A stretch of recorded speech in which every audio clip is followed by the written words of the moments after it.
Test. Check. Well, he's been released again today, and I'm back where I started, looking over old notes, listening to tapes, wondering how bad I potentially messed up this time. The wounds seem to be healing, and he seems to be getting along without his appendages. And I know he seemed fine. Seems could be a very dangerous word, especially in this business. It can be fatal. Initial diagnosis, catatonic.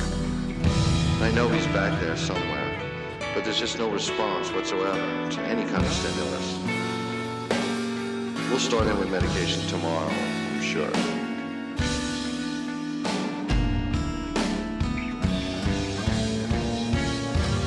This man's tragedy has made him a prisoner in his own body. And it's not just tragedy, it's dementia, despair.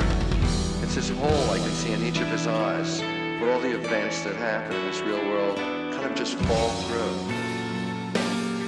It's loneliness in its most crippling form, the kind that no amount of love or human contact could ever mend.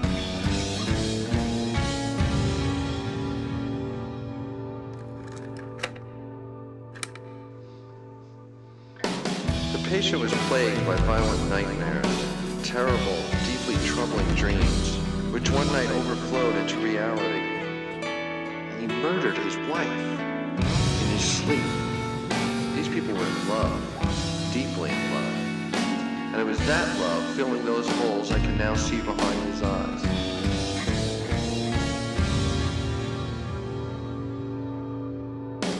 And it's my job to try to fill those holes with something else. But with what? Hope. I can fill those holes with drugs, soothing words. That's all.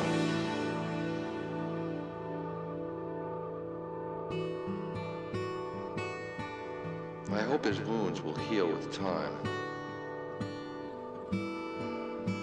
But right now, things aren't good.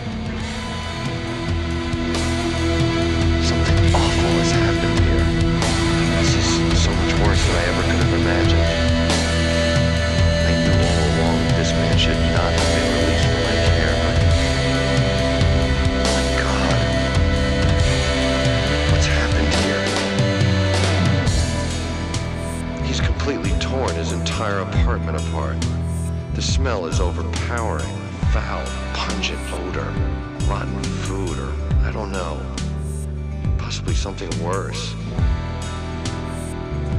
But there's something else that's almost overpowering.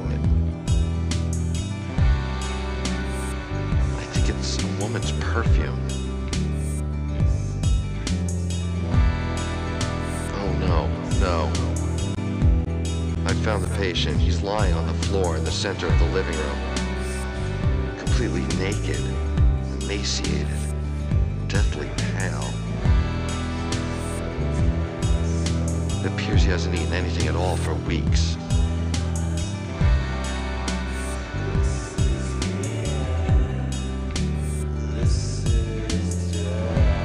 The infection has spread up his arms. It must have reached his brain.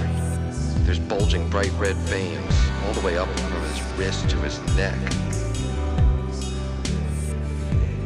There's empty bottles everywhere. Alcohol, medication. My God, the smell is sickening.